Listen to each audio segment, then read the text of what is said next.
How do you lead a multi-generational team while marketing to Gen Zs, Millennials, and Gen Xers all at once? Because of the fast evolution of technology, nag-iiba na the way people live per actual year. Nag-iiba na yung culture. That's why we had to address it because as a marketer, we have to understand what will give actual value, yung talagang magpe-penetrate in that specific target market.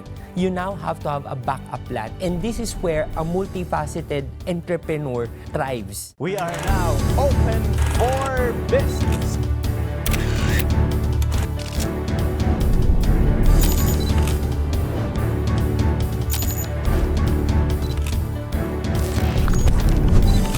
It is a signal to the world.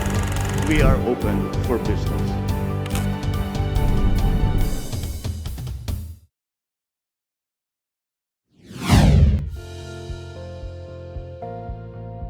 In today's business landscape, leaders aren't just managing teams. They're navigating a multi-generational workforce, adapting to shifting workplace cultures, and mastering marketing strategies that appeal across age groups. Our guest, Sy Bryan Lato, is no stranger to these challenges. As the third youngest president of the Philippine Marketing Association, a certified professional marketer in Asia, vice president for marketing, sales, and strategy for SMSI, and a dynamic entrepreneur across industries from manpower services to creative solutions, Bryan brings a wealth of insight on leadership, marketing, and the rise of a multifaceted entrepreneur. Today, we dive into how generational differences can become one of your business's greatest strengths. How are you, Bryan? That was a mouthful. You are very accomplished at a young age. Ano ka ba? Millennial ka ba o Gen Z ka? Millennial naman tayo. And first of all, thank you so much. Thank you so much, Cesar, for having me here.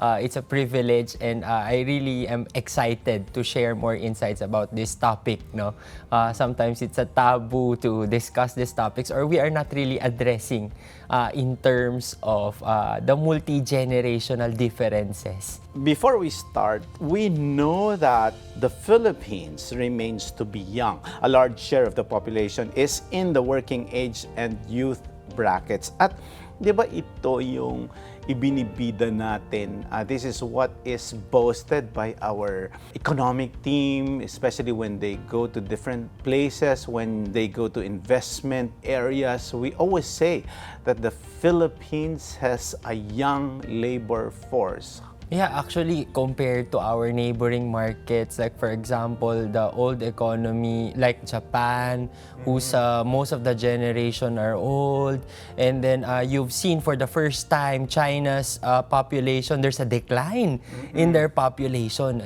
So Philippines, being a young population, has a lot of potential. Most of our young talents right now are being outsourced globally in terms of virtual assistants, anything that involves tech-driven businesses. So mga VAs, animations. So you would see famous brands like Disney and games like Garena, they would outsource their talents here in the Philippines. And that's an advantage for us because we have a lot of room to grow, and we are fast adapting in terms of the new trends and technology that is really rising in terms of the global economy, in the global scale.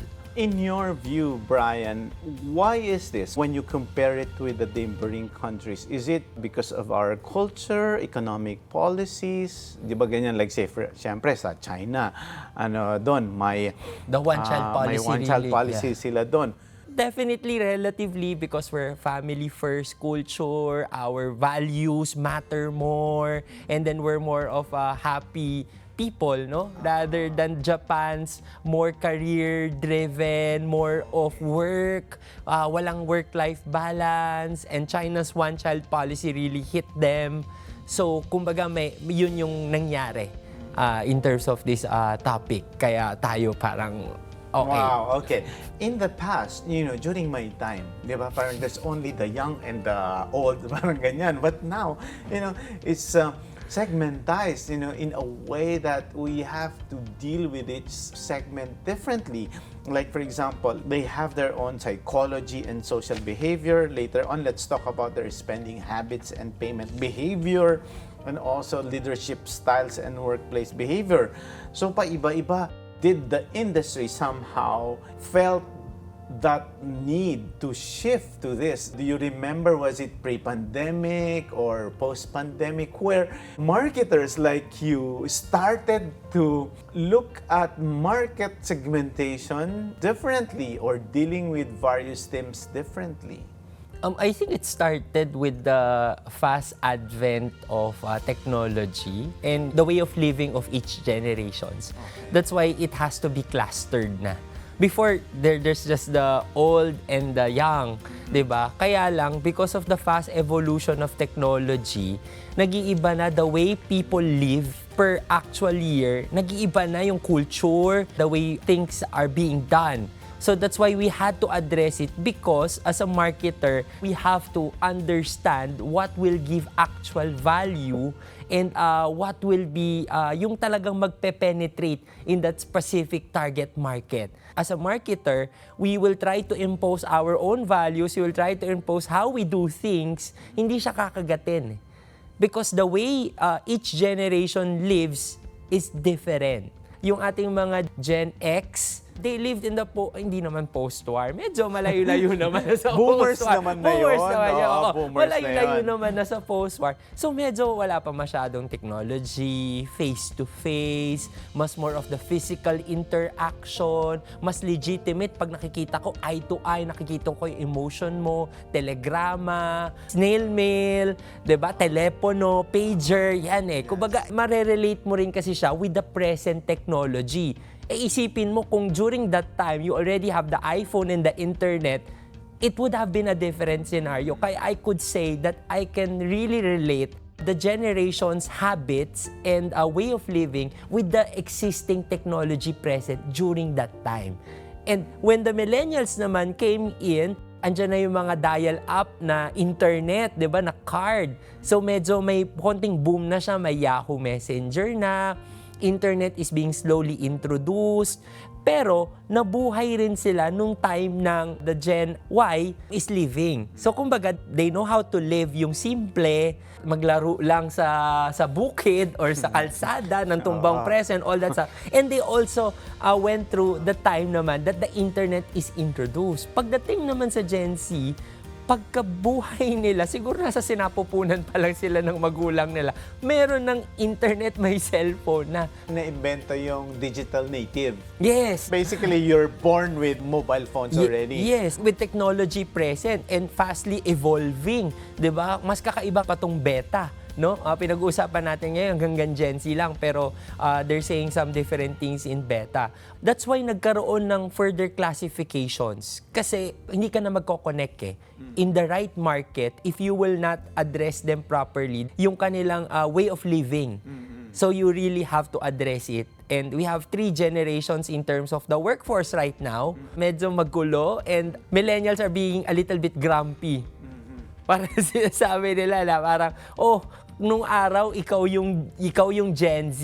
Hindi ka naiintindihan.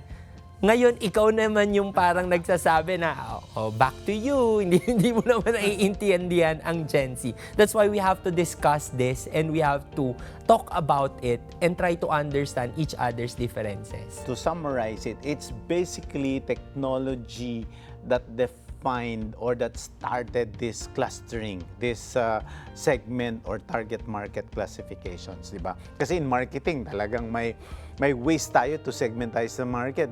Basically, that used to be demographics lang, psychographics. But now, di ba, parang medyo because of social media and technology, as you said, Gen Zs were the ones born between 1997 and 2012. So that means they're 13 to 28 years old. And millennials are the ones born between 1981 and 1996, meaning they're 29 to 44 years old, where you belong. Yes. Diba? You're how old now? 33. Okay, so sobrang batang millennial. Gen X, where I belong, were, were born between 1965 and 1980, meaning they're 45 to 60 years old. And for our parents, the baby boomers, they're born between 1946 to 1964, meaning they're 61 to 79 years old. Ngayon, going back to these different dimensions, let's start first with multifaceted entrepreneurship. You've worn many hats, from marketing to manpower services to creative solutions. So, in your case, kasi lagi nating sinasabi ngayon, dapat ikaw, para maging successful ka na entrepreneur, multifaceted entrepreneur ka ba? In today's context, how do you define a multi or multifaceted entrepreneur? What advantages and challenges come with diversifying ventures as a multifaceted entrepreneur? A multifaceted entrepreneur is the one who actually maximizes his own ecosystem, business ecosystem. The businesses that he would venture could be related or not totally related. Just one example, in my case, having a marketing and events agency affects all my other businesses because marketing and social media would have to be used in our manpower, in our mall, in our resort. So having one is okay and it affects all the ecosystem.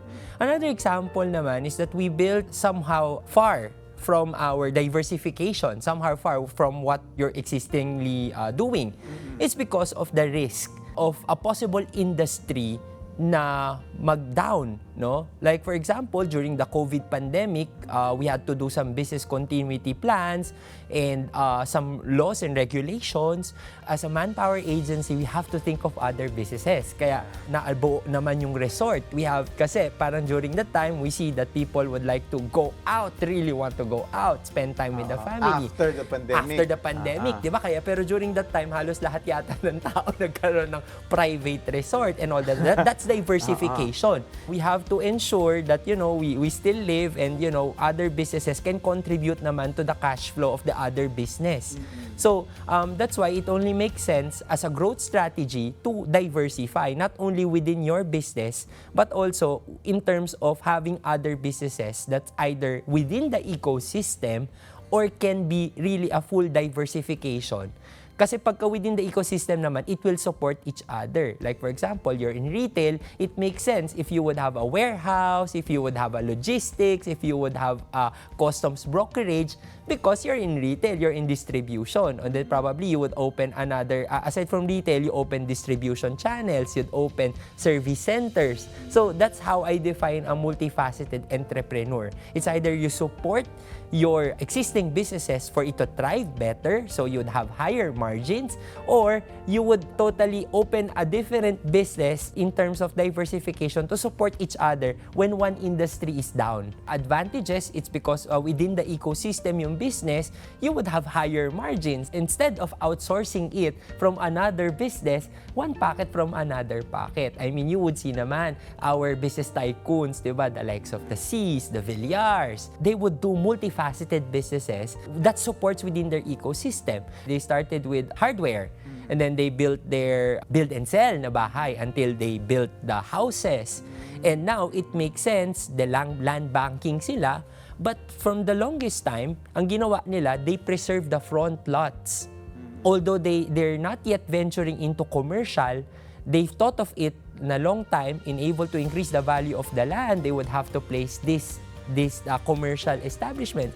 Then come 2016, the rise of their malls, the rebranded malls. So you would see now that all of their malls popped out and they came up with a big hardware store because it would support their growth. The hardware would supply to the malls, the hardware would supply with the houses, the building, and then furnishing, their customers would buy. So it's within the ecosystem, and then they would have, the mall naman would need some retail. So they entered into retail space, they entered into coffee. So you see how these tycoons would think, and I believe this is one practice that as entrepreneurs would be helpful, no, to address also and to increase margins kahit papaano. So the good thing is, it's nice that you mentioned these practices of tycoons because these are basically models of small businesses, di ba? And especially, during times of crisis, you have to be prepared for any eventualities. And I think siguro naman, even if there's going to be another pandemic, people are prepared already. Yeah, We know what to do. Diyan na uso yung business continuity plan. I mean, Okay. for the longest time, people haven't been looking at their business continuity plans. Ngayon, it's very important for you to have a business continuity plan. What will you do if another pandemic, siyempre ayaw naman natin, but as a business, how will you continue to survive? If there's an eventuality na magkaroon ulit ng another pandemic, pumutok ang bulkan, magkaroon ng earthquake, you now have to have a backup plan. And this is where a multifaceted entrepreneur thrives. Kasi nga, may mangyari man dyan, I have all others. May mangyari man dito, the other businesses can support. So, yun yung advantage niya. Disadvantage naman, focus. Sinasabihan nyo kami palagi yung mga millennial, guys, wala kayong focus.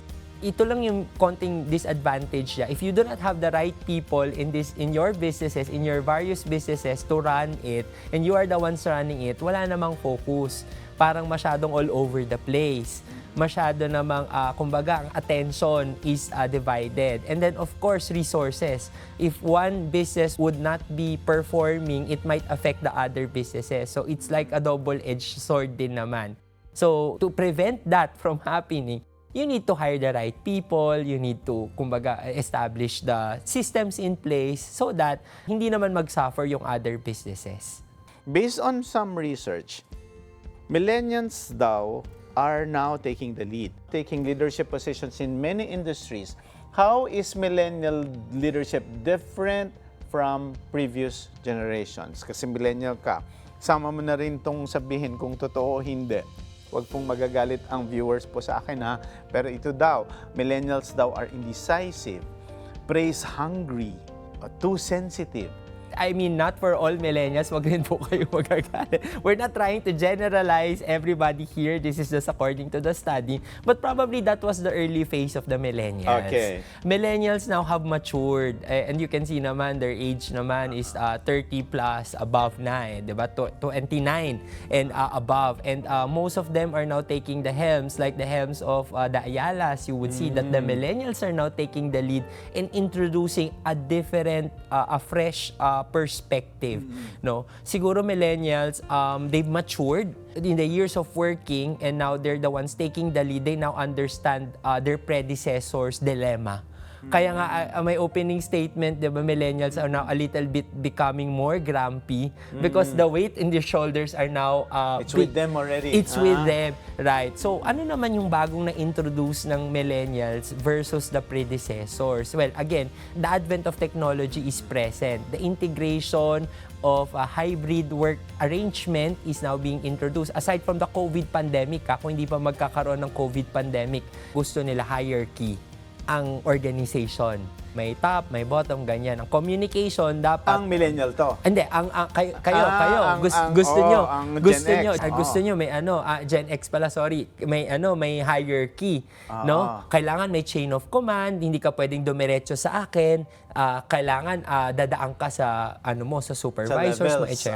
Ang difference ng millennial ngayon, they want a straight approach. Parang it's like a flat org. It's a flat organization. Na you can go direct immediately to the boss. Yes, you can go directly, you can say your thoughts. The Gen Zs are enjoying this thanks to the millennials way. Because, probably in the course of their workforce, ako personally, na-experience ko to, yung mga politika ng mga bosses and all those stuff. So parang millennials would like to have a different take naman on this one. That's why most of the organizations now are flat organization where people can collaborate with each other. Okay, tama, so tama. yan yung parang fresh perspective. And then now with the existence of AI, we are really now integrating AI in terms of hindi na lang AI, data. With the persistence and we give more importance to data in doing our decisions. I'm not saying that the previous generation is not valuing valuing data, but data is not that present. Kumbaga medyo limited yung data gathering, etc. Ngayon talagang may importance, may course na nga, di ba? May data scientist na tayo na mga tinatawag. So, we base our decision now more on existing data and real-time data because of the existing technology. I'm not saying... Which can generate data immediately. Yes, we can generate data immediately and they could really decide faster because the existing data is there and there are even AI tools and other tools that can really help them assess and do an evaluation. Yesterday, I was meeting with an AI Malaysian technology and they're bringing it here. They bring in all these AI tools together in one platform. You upload your company information and then it will generate reports. Wow. That would help you decide, kailangan ba natin magbawas ng tao, anong efficiency ng tao natin, ano ang income contribution ng ganito and all. And millennials are more open to that as compared to our predecessors who's a little bit the traditional way pa rin, ganyan. Even in our company, kasi ngayon I'm taking my master's in AIM. So, kumbaga sinasabi nila, digitization is not an innovation anymore. It's a must. It's a must. And luxury, sabi yes, nila. it's no longer luxury. It's a must. You have to integrate it. Basic na siya. Because we're talking about blue ocean strategy and all that stuff. And innovation, digitization of systems and process is no longer part of innovation. And this is where millennials come in. Trying to put application systems into place, whereas the predecessor would like to do it more traditional, brick and mortar way. Kasi nga, they were successful during that time. But because of the presence of Gen Xers, kumbaga who's expecting that the workplace is this setup hybrid, kailangan technology-driven, kailangan decision-making is based on facts. So, millennials naman had to prepare that and work on that. And efficiencies and putting systems in place makes really things faster. Mabilis mag-adapt ang millennials given nga na ano siya sa dalawa. I mean, kaming mga millennials, we always respect and look back in terms of the experience and the maturity of the Gen X. Yung Gen Zs naman daw, okay, at least ikaw, malapit ka sa kanila dahil millennial ka eh. They are misunderstood as, entitled. Napapansin ko rin yan. Sorry yan. Soft. Always on their phone. Paano yan? So how do you, can you validate this observation? Okay. Again, sinabi mo na misunderstood as, ha? Hindi. Because again, nabuhay sila, nandyan na yung technology. Tama. So, they're dependent on whatever present technology is. And we have millennials to blame for that also because convenient for millennials, yung mga anak, ito cellphone, ito tablet. I mean, I'm not generalizing. Again, I'm not saying everyone, but most millennials would let their Gen Zs do their dahil nga may technology and tablet na. So, naging dependent na sila and all. But in fact, dahil nga yung way of living is mabilis na. Imagine mo yung mga 30-second reels, and all this fast-paced information na which is easy for them to access. Kaya parang yun yung kasanayan nila eh. Yun yung way of life nila. So that's why kaya feeling natin entitled sila. Ano ba yan? Hindi man lang mag-research ng maayos. Andiyan na nga ganyan. Kasi nga they're used to accessing all this information and through the fast delivery of technology. So kaya they're used to this in short clips like reels nga. Yes, which is correct. Kumbaga nasa progress growth na tayo. Nasa phase tayo. Our country is in a growth phase. So, ang focus nila is more on purpose, DEIs, SDGs. How can I give value to the world? And then, in terms of consuming information, ang Gen X ay sa Facebook, TV, newspaper, and all the traditional. Millennials naman ay nasa Instagram, nasa Facebook pa rin naman, and YouTube, although nasa YouTube din man kayo. Pagdating naman sa Gen Z, TikTok, kasi mabilis, fast-paced, tapos Reels.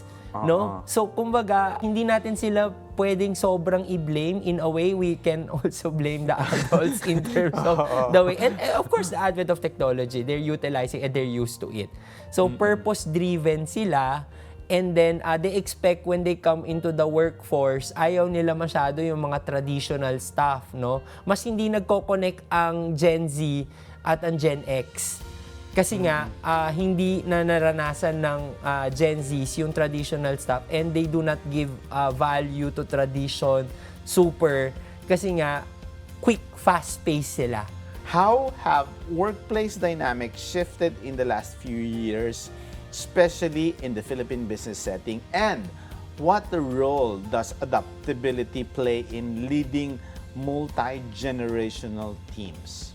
In a way, thanks to the pandemic, we've realized na pwede pala ang Zoom meetings. Pwede pala ang online meetings. Nakatulong pa tayo sa traffic in the Philippines.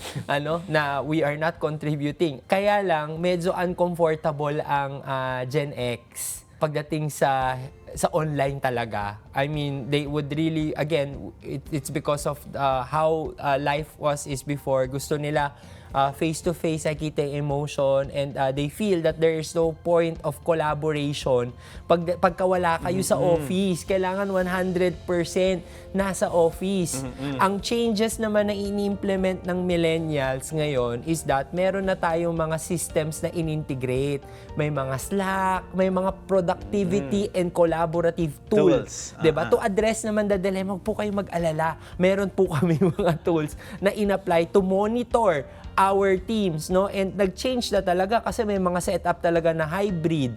May mga napapasok lang ng 2 araw sa opisina, 3 araw work from home, or most of the meetings online. Meron naman yung talagang work from home, yung mga VAs, and this gave the Philippine an opportunity to hire talents naman also abroad. Like, kuwari, you would get a consultant from Europe and whatsoever because nga the work setup is like that, so they can get employees around the world. Same naman din the Philippines. That's why the rise of VAs, virtual assistants, and all this new gig economy setup, like yung mga e-commerce platform that leverages naman on technology and working from home. So, kumbaga, nag-iba na talaga yung dynamics in terms of workplace. And ang hindi na-appreciate ng minsan is that yung cost. Imagine mo, wala kang empleyado sa opisina pero nagtatrabaho sila, di ba? So, the cost in utilities, the cost in extra pa pizza or whatsoever, di ba? So, kumbaga meron naman siyang in a way na balik, no? And at the same time, so lower OPEX. Yes, lower OPEX, and your employees are more refreshed. Kasi, di ba? Parang may freedom, parang ganyan. Yes, in a way, may freedom. As long as they deliver, that is the disclaimer. If you deliver in this setup and you feel more productive, if you finish your work within 7 hours, kahit na 8 hours yung work, tapos less the travel time, less stress, more productive yung mga employees. So, kumbaga, ito yung parang changes also in terms of employee engagement and then employee listening, or in the case of consumer listening, yung feedback parang medyo importante sa atin yung feedback. And then if there are crucial meetings naman, we would allow, we would ask our employees to report to the office, do town hall meetings, o di kaya online. And then yun nga, di ba, dahil nga linear yung organization, less the red tape, less the bureaucracy, I call it bureaucracy, di ba? Kasi nga, mas mabilis na yung feedback, mas mabilis na yung response because they can direct it sa mga departments that they need to talk to. So, kumbaga, kung before, purely 100% office, ngayon we have explored several. You've been exposed to the enterprise. You've seen the big brands work as well. Of course, the ones owned by the conglomerates. Are they adjusting as well? Kasi siyempre, when we talk of the tycoons, di ba, technically, they're very traditional because the systems, the work processes are in place, have been tested for many generations. And the results reflect in their annual reports. And the reason why they can diversify is that they have established key businesses in different industries. That's why they go or diversify in other businesses. have you observed that they are also adjusting, to these characteristics of the millennials and the Gen Zs? Definitely, most millennials now are the one taking the helm. Okay. And tama. with their previous experiences as part of the improvement and kumbaga parang plataforma ko to change. Diba? So they have to adjust. Kasi otherwise, if they will not adjust, Gen Zs will not come to their workplace. I think there's a research that in terms of yung mga sakit ng ulo ng HRs, yung priority ng Gen Z, is it hybrid setup? Is it work from home setup? Is there like a gym facility? Is there a mental health? Yun, isa pa yun. Is there a mental health clinic or something like that? A leave. The mental health break, no, is very, very important in terms of the Gen Z. So, walang choice yung mga big companies but also to adapt to these new changes because in the end of the day, they have two customers. Their internal customers are their employees.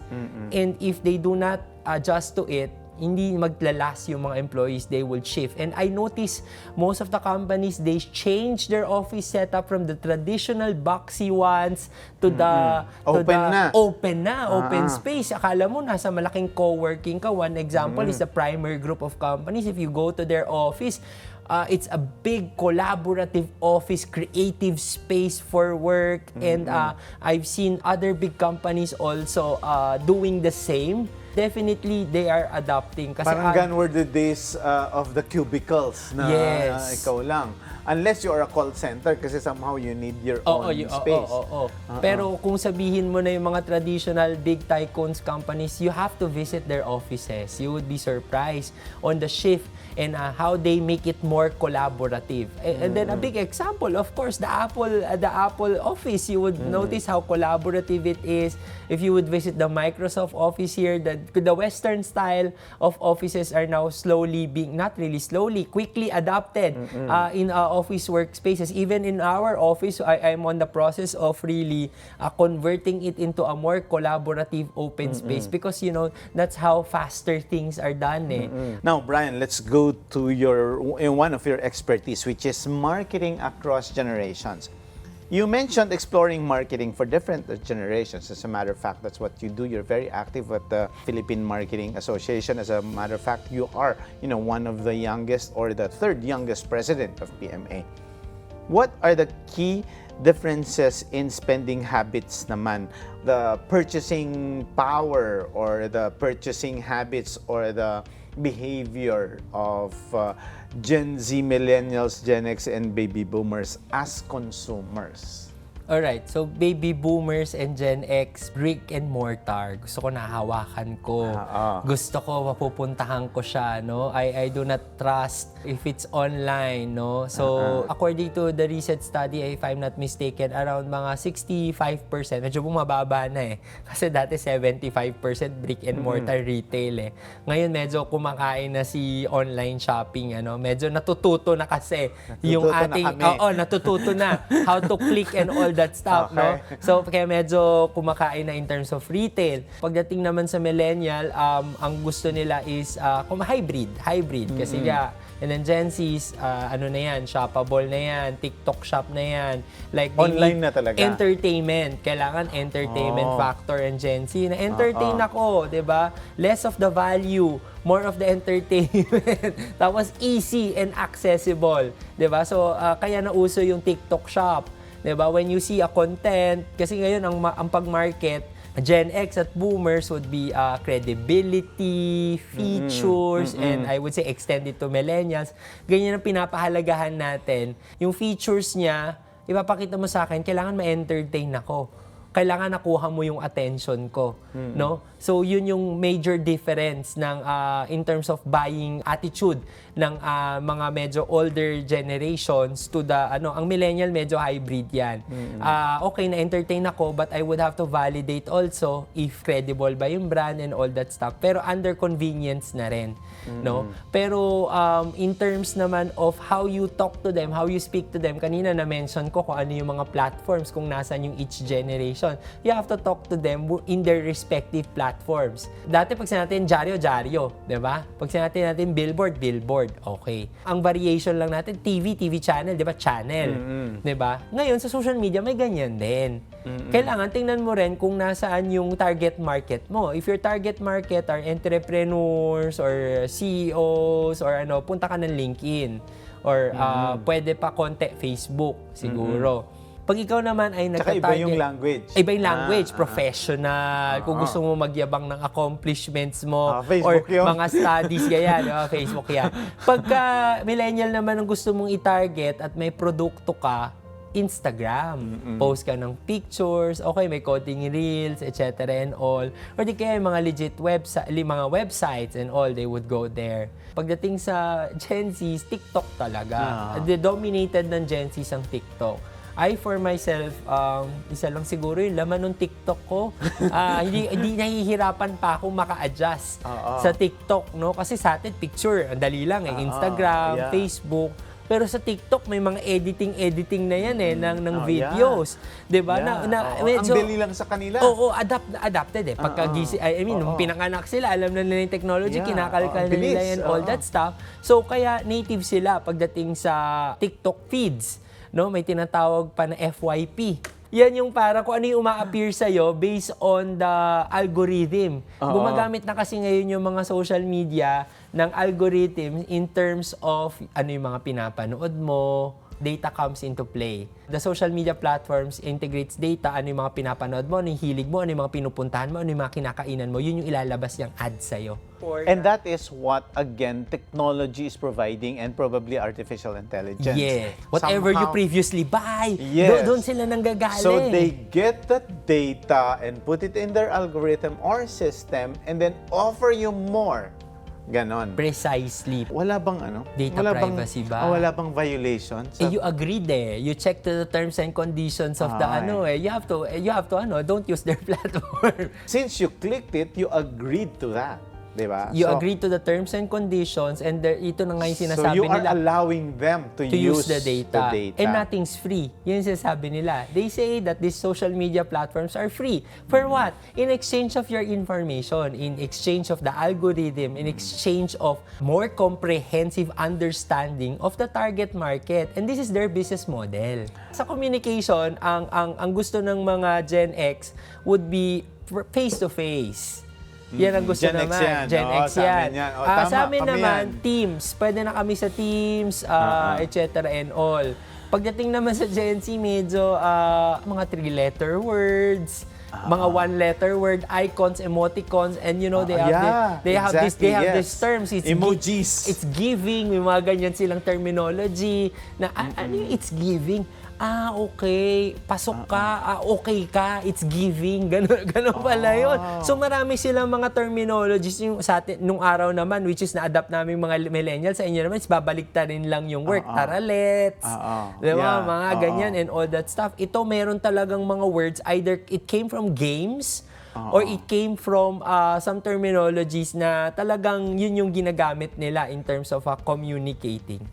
So parang they have developed their own community and they develop their own language. Kasi they use it whenever they play games, tapos kausap nila yung kanilang kalaro o online via Twitch or via other platforms. So ganun sila nag-uusap. So na-adapt nila as a generation. Yeah, kung ang sinasabi natin dati, content is king, ngayon is entertainment is king. Especially when you deal with Gen Zs. Now, we just have a few questions, but since you mentioned about messaging, how can brands craft messages that resonate with all these generations without losing authenticity? I was looking at a Harvard Business Review article last night. They were talking about a growth strategy and trying to address all markets. There is a potential for you to lose one if you address another market. Like for example, there's a chain in the US, I just forgot the brand, upscale merchandise to more of a discount, trying to address the younger generations and all that stuff. Nawala yung mga high-end market nila. And then there's another case study, it's a theme park. What they did naman, they removed naman all the discounts and they Kasi ang nangyayari, they're losing money because ang daming tao hindi nag-i-enjoy sa theme park, tapos hindi bumibili ng mga high-priced drinks, poppers and all that stuff. So their strategy was to address a specific target market which is high-paying. Tinanggal naman nila lahat ng discounts. And ang nangyari, nag-boom. Kahit konti yung tao, nag-boom. Because why? These are families who enjoy going to the theme park, buying stuff inside the theme parks, kahit konti sila, and mas mabilis yung pasok ng rides. No? So, there are times that you really cannot address all the market. Okay, No? correct. But there So is... it's a business decision to choose talaga. Yes, but there is another way naman for you to do it is yung in terms of brand segmentation, or you have particular SKU that would address a particular market without going away from your brand. Core Like market. For example, shoes, no? This brand has a line for sports. They have a line for lifestyle. They have a line for casual daily wear fashion. So, that's one way to do it. So you create a sub-brand na lang. Yes, you create a sub-brand that would not harm the mother brand. But they would know. They would know na, it came from that. There's another Japanese shoe brand. They did the same na, okay, yung isa upscale, yung isa mass market. Then when you check at their website, you would find out na, it's from the same supplier. Pero enable not to harm the premiumness of the other brand, gumawa sila ng another brand. Okay. In terms of messaging naman, you can switch it depending on the use case or depending on the value that it will give your particular target segments that you are trying to address. Kasi, for example, ang sabong panlaba ay iba ang messaging niyan sa mga housewives, iba ang messaging niyan sa mga millennials na working in the condominiums, or probably you're offering a different product, powder sa mga nanay, pagdating sa millennials, pods. Yan. Diba sa Gen Z, wala silang pakialam dyan. So Brian, what you're saying now is you have to go back and revisit talaga your brand or your company vis-a-vis your target market. Yes, and you communicate your message on the right platform and on the right way of doing it. Yung iba, ang kailangan, information, credibility. Yung mga younger generations, entertainment and relatability. Please note, Brian, that the show Open for Business is watched by MSMEs and CEOs of small businesses. Maybe a message for them, and of course, the various segments. How will they also play and adapt to the system in the workforce to be able to contribute to the growth of MSMEs? Alright. In general, I would like everyone to be observant of the changes. You have to be keen in terms of understanding whoever you are talking to in terms of marketing. And for the younger generations, we always have to respect the maturity and the experience brought to us by our predecessors and use that as springboard in able to address or change kung may i-change man or improve yung existing processes and systems natin. And in terms of the older generations, a little bit patience in terms of us, and medyo changing na rin kasi yung environment natin. We have to understand that we are now talking to a different generation, and the present technology that they have right now is different from what we used to. And there are more efficient ways now to do things. And I hope you would always adapt, because every day, every time there's a new technology that is out, we just have to be very observant. In the end of the day, I always tell this to all marketers out there, it's not about you, it's not about what you want. It's about your target market's wants, it's about what the value that it would give to them. So I think that's my message to all our viewers.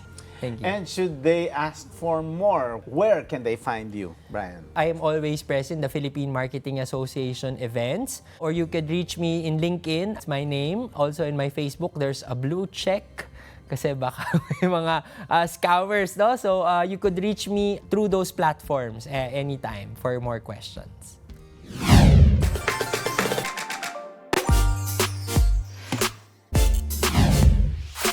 And our buzzword of the week is user-generated content, or UGC. It's the original brand-specific content created by social media users and published on social media or other channels.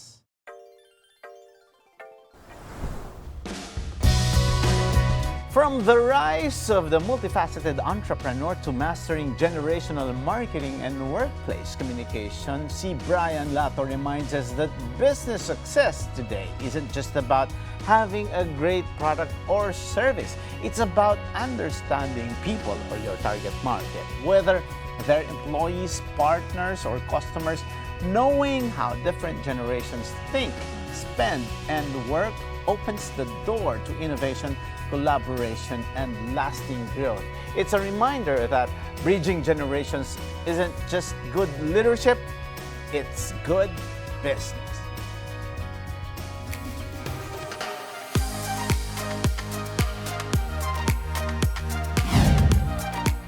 And with that, our quote of the week is, "Marketing is no longer about the stuff that you make, but about the stories you tell." That's from one of my favorite authors, Seth Godin.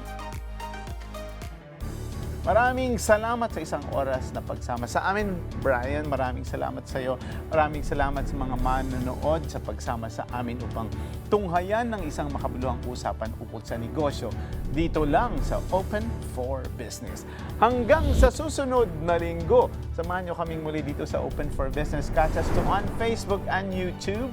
Like and subscribe on our social media page at Net25 TV. We will bring you more insights from industry experts, thought leaders, CEOs, and featured SMEs. Together, let us help encourage business development in the Philippines. Sharpen your business acumen, feel the pulse, and set the trend for as long as you are informed and open for business. Ito po si Cesar Vallejos. Marami pong salamat.